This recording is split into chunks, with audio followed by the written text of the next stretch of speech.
Hello, world. What is up? Welcome to Build. I'm your host, Matt Forte. We are here live at the Build Studio in New York City. The film, Inside Game, it hits theaters this Friday, November 1st, and details the real-life story of Tommy Martino, who, along with his two childhood friends, hatched a foolproof scheme to make millions by betting on NBA games. Now, unlike most get-rich-quick schemes, this one actually worked, like, really well. So much so, in fact, they quickly found themselves embroiled in what is now known as one of the greatest sports scandals in modern history. Inside Game is a fantastic movie. Not only tells us Tommy's story, but it does so through the lens of how this all affected the people around them. Joining me shortly to talk all about it, director Randall Batinkoff is here, and stars Scott Wolf and Will Sasso. How about that? I'm pumped. Are you guys excited? They're excited. There's wooing. Audible woos. That's how pumped we are. We're going to bring them out in just a second. But first, I believe we have a trailer for the flick. So let's go ahead, run that clip. My job puts me on the inside, right? I know things that regular guys don't. What is wrong with you? I can't be seen with a bookie. I could lose my job for this. Relax. I were just a couple of friends having drinks. $5 grand per win, guaranteed. I pay your wins, and I eat your losses. It's a license to print money. No risk. All we're waiting on is for you to say yes. Pleasure doing business, boys. From here on out, and for as long as we do this, you and I cannot be seen together. Tommy's gonna be our go-between. Nobody can know about this but us, right? Keep your heads down, your mouths shut. There's no reason we can't do this forever. Every whistle seems legit. He's gotta be fixing these games. What have you done to this family? They might know what we did, but they can't prove that we did it. That's a subpoena to appear before a federal grand jury. Can I take the fifth right now, or is that something that I gotta show up in person to do? Ladies and gentlemen, make a crazy amount of noise. Scott Wolf, Randall Batinkoff, and Will Sasso are right here. Please, come on. Let's go. Guys, congratulations. This movie is awesome. I got a chance to watch it this past week, and I won't lie, I wasn't intimately familiar with the scandal. I knew of it, but certainly this telling of it through the lens of all the people that it's affected, not just the sports scandal itself, but the human consequences, is awesome film, man. You guys did a great job. Really excited to have you guys here. How's everybody doing right now? How's life? Good. Really good. Yeah. Yeah, pretty spectacular. We've been texting each other all day long, kind of pinching each other that we're here, about to screen the movie. It's about to go live November 1st on 150 screens across the country. We're really, really proud of the film. We had a great time doing it, and it's great to be here, like, with you and these guys. So It's great to have you guys here. How you doing, Scott? Welcome I'm back, really man. good. And so Randall and I have been friends for almost 30 years. Wow. And we're in an acting class in another life. And so to get to share this experience with him, this journey with him, I mean, this is obviously an incredible sort of amount of icing on the cake. But the making of the film, you know, to be working with somebody as talented as Will and as awesome as he is, but to be working side by side with one of my dearest friends who I just trust with my life was a pretty amazing experience. And Will, how long have you been friends with these guys, huh? Well, I wasn't on their text thread this morning, but you know, I felt like we were man. good Don't worry pals. about it. They kept me out of the loop too, so I was just surprised. They're both great guys. No, I knew years ago when I was teaching them in that acting class. I'm just kidding, everybody. I was messing around. All right, we'll get around to how everybody got involved in the project in a second. But Randall, I want to start with you, man. This is your second time in the director's chair. I'm curious what it was about Tommy's story that got you locked in, that got you excited, that said, I want to make another movie. This is the one I want to make. It was the relationship between the three guys. It was just such an amazing buddy story, just watching how easy it was for them to fall into this scandal. It was really, it really starts with the fact that they played basketball as kids and they loved the thrill of the basketball, and I think they wanted to relive that. And they were all positioned perfectly for this to unravel the way it did. This guy being the top bookie, the character he plays, Baba Battista, is the #1 bookie on the East Coast. Tommy is the lovable friend who wants the action, wants to get the team back, and Donaghy, the referee on the inside. So it was really sort of an inevitable occurrence. And just seeing the rise and fall of the three pals was so incredible. The way it was written and the dynamics between the three guys was and the humor in it. I found a lot of humor in the script, and these guys, casting these guys, I actually thought I'd like to make it a comedy. People were like, it's not a comedy, it's a drama. but I wanted to bring as much comedy to it as possible. And I think there's a lot of humor in the film. For sure. When you talk about casting these guys, and Scott, I know you guys are old friends, but you know, you guys are both in positions in your career where you get to be selective in what you get to do, and you find stuff that really interests you, and you make these choices. What was it about this film? You were like, I got to be a part of this. I want to play this guy. We'll start, Will, with you, because you're fantastic. I mean, oh, cheers, man. You know, the script was just fantastic. As soon as I read the script, I was like, it was one of those things where when you read the script and you're like, I'm seeing this movie. Whether I'm in it or not. So, you know, for me, and then getting to know the guys, of course, you know, it would have been great working with Scott, but, you know, if it didn't work out, I guess, you know, see her on the next thing. And once I spoke with Randall, I felt, I mean, you know, all the stuff was in place, but that first thing was definitely a fantastic script. How much were you pulling on people? Like, do you know a Baba in your life growing up, or a guy like that? Not necessarily the greatest bookie on the East Coast, but I mean someone who's the best at what they do and knows it and kind of has fun with that and living in that character. Like, where did you pull your Baba from? Well, I mean, I watched as much James Battista stuff as I could get my hands on. And then past that, yeah, there are guys that I know who are like completely fine with risk, and they have that, they sort of carry themselves in that way and have no problems, you know. So long as there's a high reward, they can justify the means in getting there. And yeah, so it was pulling from, you know, people and stuff. I don't know. Scott, what about you, man? Obviously, was it something where your friend gave you a call and was like, I really want you to do this thing, and then you're like, yeah, sure, I'll do a favor, and then you saw the script and you were like, this isn't a favor, this is a treat. I get to be a part of this amazing story. What was your experience from your side, man? Yeah, something like that. But so Randall and I had lunch at one point, and he said, hey, I'm trying to put this movie together, and I'm going to send you the script. And at the time, he didn't say anything explicit about, hey, I want you to play this role. Mainly, I mean, some of the reason was I don't know that he knew he'd be able to ask me to do it, because some of the other people in the process were sort of had other ideas, maybe. Is that fair to say? There's business people who are like, hey, you have to do X, Y, Z for foreign sales and all this stuff. But Randall says in the back of his mind, from the second he read the script, he was like, this is Scott. And what's brilliant about it is, so eventually, like I'm prone to do, which isn't awesome, is I just didn't read it. I was like, yeah, I'll read it, but I'm like, there's other stuff going on. And then he sent me another email. He's like, hey, we got money. We're making that movie, and I want to offer you the lead. And I was like, now I shall read. And so I read it immediately. And once I read it, like Will said, the script was so incredible. The story was so unique.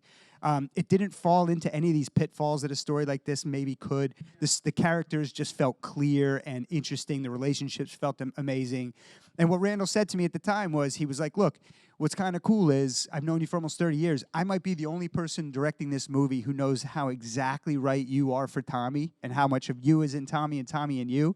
And I mostly take that as a compliment. What's that really mean when you break that down, that your friend of 30 years was like, I've got this guy who refuses to grow up and sells weed. Yeah. I think that's you to a T, sir. Yeah. Like, get in here today. I mean, there's a lot of, it's funny, because I think there's energetically, I mean, I grew up 15 minutes from here on the East Coast. But there's stuff that maybe I don't even want to look at too closely that I really identify with in Tommy. You know, he's got his own morality, and I tend to live by a more conventional one, but I really love his, and living by his for a while was super fun. It looked like it. Yeah, for sure. In acting class back in 1990, Scott was doing a fantasy, and he actually did a Bruce Springsteen impersonation. Do you remember that? I mean, it was amazing. Do you still do it? I don't. But I only do it for money now. Got it. So I don't know what you got on you. Nothing. This That's couch where is it all hollow. started. This is That's when you saw the and we've East Coast hung out. thing. We've had. I mean, I've been through so many facets of this guy's life. I just knew he had the qualities to convey all the different aspects of Tommy, and the charm, sort of the sexiness, the sweetness, not the dumminess, but I knew he could pull that off. But you know, when I read it, I said, you know, Scott's gonna love me, because I've got the perfect part for this guy. Yeah, and then the fact that it all worked out was amazing. When you guys, Will and Scott, when you guys are playing characters based on people that are very much alive to see this, what kind of extra pressure or responsibility does that kind of bake into the job that you have to do as actors? Like, do you factor that in? Like, oh, I'm playing a guy that will see this at some point. I want to make sure I'm faithful to that. Do you put extra weight on your shoulders? I got to be responsible for this guy's story now. What is that? What happens to you when you figure that out? That's part of it. Well, I mean, I think the actor's first responsibility is to, follow the script and the director. So, not really. I mean, things outside of that, it's like, I mean, this is the story. These guys know the story, and Andy Callahan has, researched the scandal and all that. Having said that, I did speak with Baba. You did? Yes, towards the end. He, you guys were like, "Hey, Baba wants to talk to you." I was like, "Okay." Oh no. Yeah, about what? So, but yeah, it was like, no, he heard things are going good, blah blah blah, and so that was a trip in a lot of ways. But as far as as far as the portraying him goes, it was nice. It was kind of edifying to go like, oh yeah, I kind of felt like these things are sort of important to him as we spoke about, as he voiced some concerns, and I was able to go, no, we're doing this kind of stuff, and then he was like, oh yeah, and then he started telling me a couple stories, and it was great. So I felt good about it. I'm curious, and I want to come back, Scott, to know if you talked to Tommy at all. Yeah, I did. Yeah, you did. All right, I want to get to that in a second, but also you mentioned you voiced some concerns, and I'm curious, because the movie doesn't paint these guys in a favorable light. So, like, I'm wondering, but it's what they did. It's the reality of their actions, and so on and so forth. But I'm curious, when they have those concerns, how do you address said concerns but stay true to the actions and the crimes and whatnot that they committed? Well, in the telling of the story, I think that we were very careful. We had Tommy's life rights. So we told Tommy's story, and Tommy was there for all of it. So we had his perspective, and we were just trying to be authentic to the story. So we weren't really worried about, infringing or doing things that were going to upset people, as long as we were true to the story. And as it turned out, we didn't. Yeah. We didn't push things. We didn't. There's some controversy in some of the scenes, but we were authentic, and that was it. We were trying to tell the true story. So the NBA, were they at all on your back about this? Because essentially confirming what a lot of fans have theorized over the years of the lengths to which a game could be manipulated or impacted. I feel like they would be a pain in the ass about that.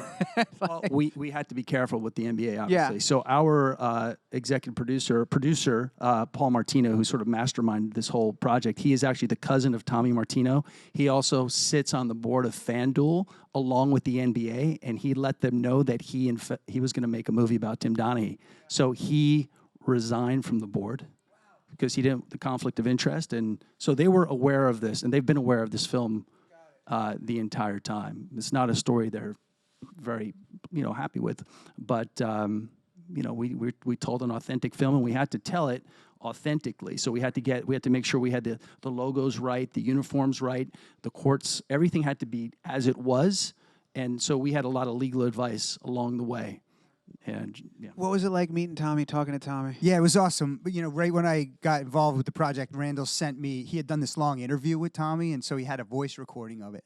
And so I listened to that thing over and over, and just to sort of absorb a bit of Tommy's energy and his mindset around everything that had happened.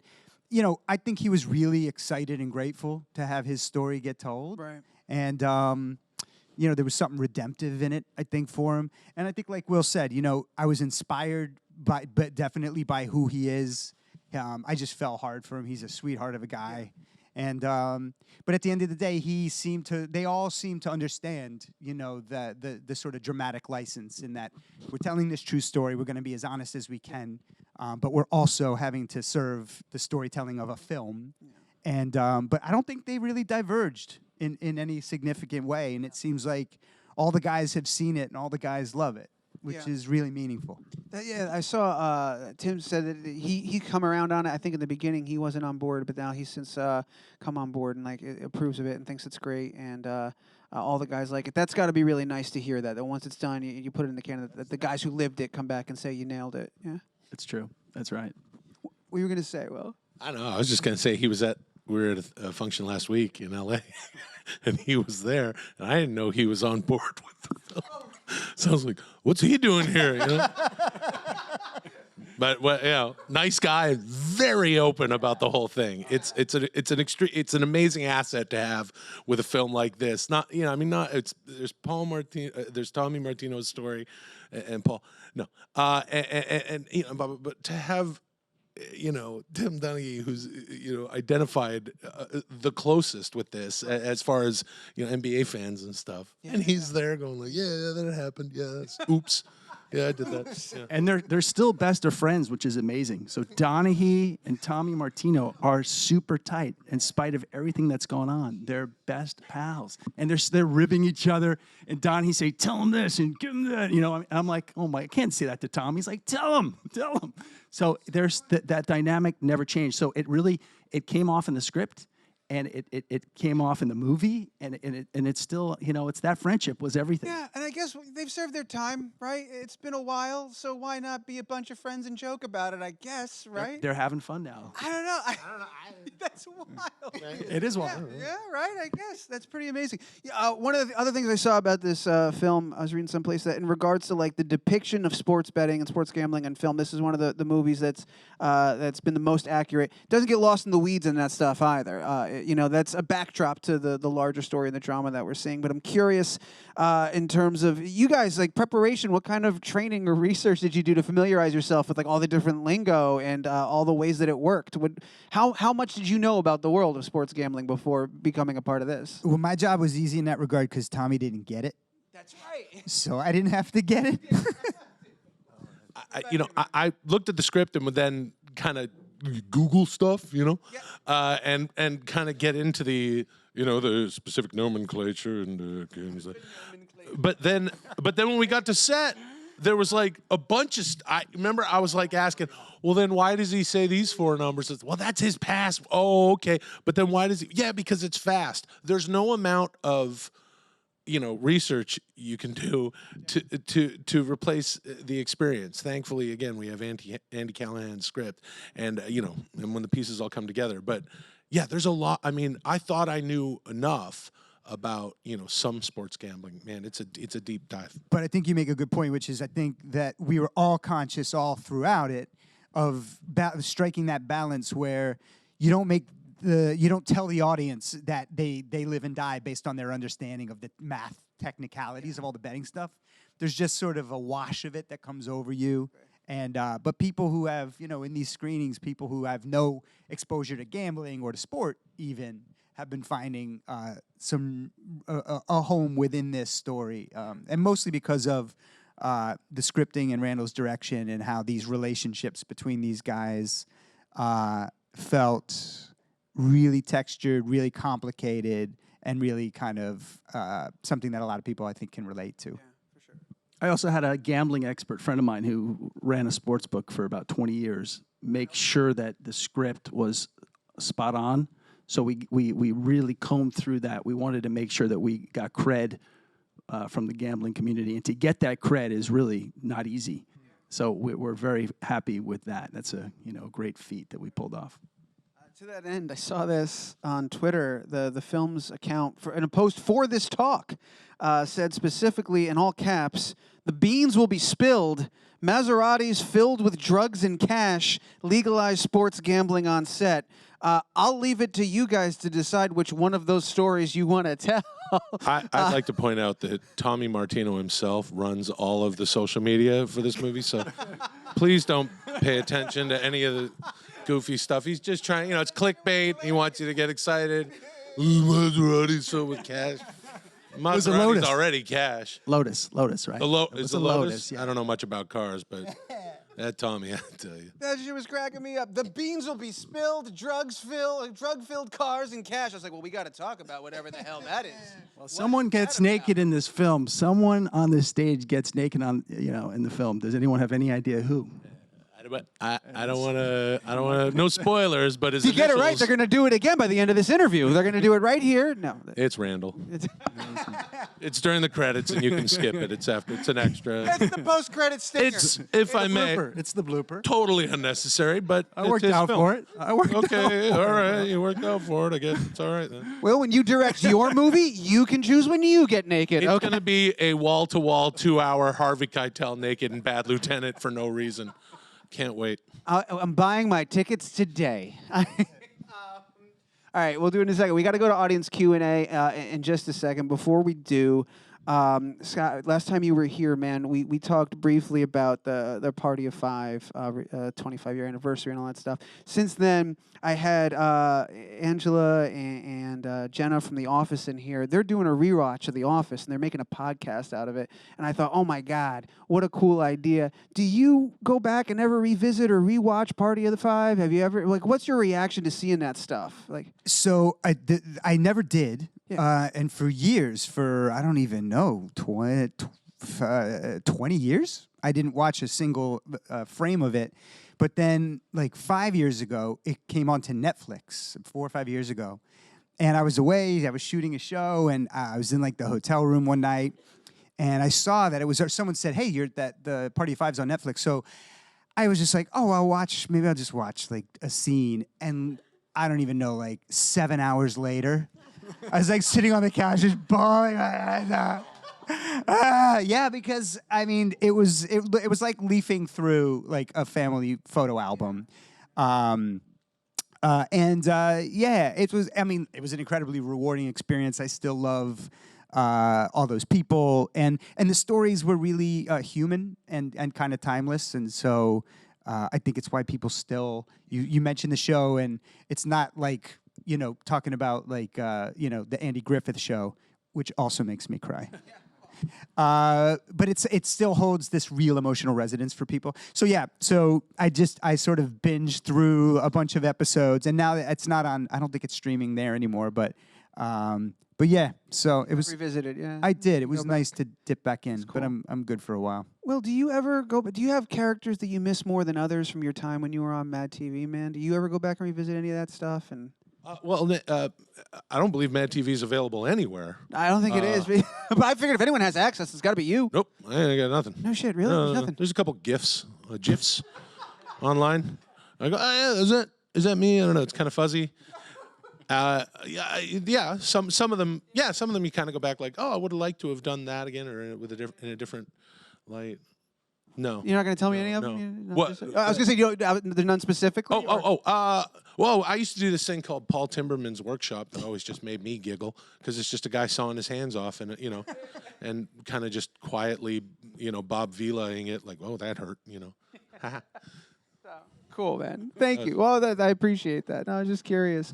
I always like to follow up with those things before we get to the audience. Those are for me. Those are me questions. So thank you for answering those, guys.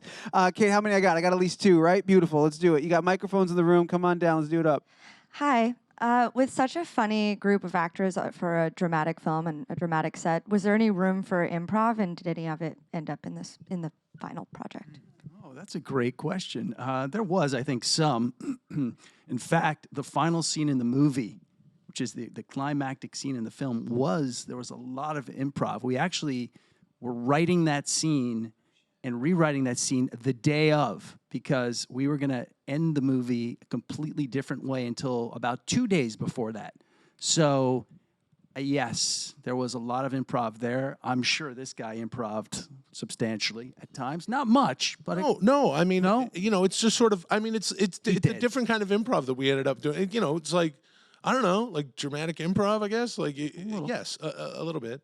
And then in my case, yeah, like there's some, Baba's kind of drug-fueled angry improv. I don't know. Yeah, right. Which is just improv.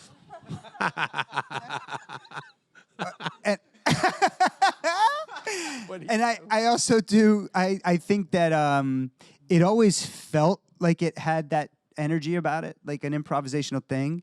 But I feel like when the three of us had some of these scenes we do together, I found that there was way more humor that came into this process and to these scenes than I envisioned, or and maybe it's the best kind of humor where there's no expectation that it's funny. You know, we're all committed to like the all this stuff that's going down and that's dramatic.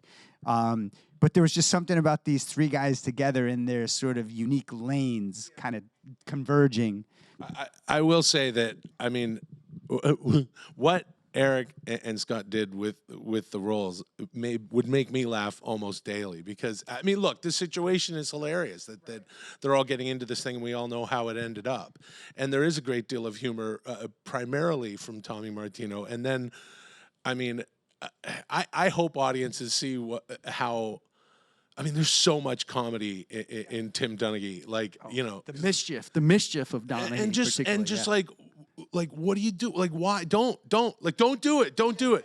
And there's just so many moments of, you know, of Tommy Martino kind of, you know, trying to get, you know, Tim Donaghy to do this, and in Eric's playing of it, just like really long, and the you know, in the edit of it, just like long, like. His exasperation. Just like, you can see the wheels turning, and you can see him pushing his friend. It made me laugh a lot. Well, that's just it, right? It is a really funny movie, but it's not like there's not like a bunch of jokes. It's the humor comes from all of these really organic, dramatic situations, and watching these characters and watching them make these terrible decisions. Just like, don't do it, like, you know. But there is a lot of humor to be mined from that, and I don't know. I was laughing a lot at it. Yeah, for sure. I was cracking up while we were shooting it. Yeah. Yeah, I've referred to the movie as Goodfellas for Dummies. Yes, seriously. That is perfect. Right? Because the minute you see these three together, you're like, this is going to end terribly. Terribly. And you're kind of in disbelief about how far they got to go. It's just like, and they could have gone the distance if they had just listened to Baba. Yeah, exactly. And Baba hadn't gotten, you know, carried away with drugs. And the Everybody rest got a little carried away, didn't they? Yeah, that's a polite way to put it. Kate, do I have one more? I'd love to get one more question. Hi, I have a question from our website. Did you keep any props or costumes from the set? I kept a shirt that I wear in a violent scene under like a khaki members only jacket, and it was just kind of had like a couple palm trees on it, and I just liked that that's the shirt that he's wearing while he's being violent or whatever. And then I said, I like the fit of this shirt, I'm going to take it home. Would that be all right? And I forget the name of the gentleman who was our wardrobe costumer. He said sure. And then I brought it home, and I've put it on a couple times, and I can't wear that underneath. Yeah, because it doesn't look good under a jacket. And what happened between the I still have the I have the shirt. But why did it look good then, but not now? You know, I just look at myself in the mirror and I don't like the shirt anymore. It doesn't bring you the joy that you thought it would. You know, when you get a shirt and then later you're wearing the shirt and then you're like, oh, a shirt. Sorry, everybody. Scotty? What'd you take, Scott? You get those earrings? Did you keep the earrings? I didn't keep the earrings. Too bad. Those earrings. So I was going to get my ears pierced because I'm that kind of artist. And my wife was like, no, you 100% are very not, because the holes at your age won't close up. You're just going to have ear holes forever. That's just it.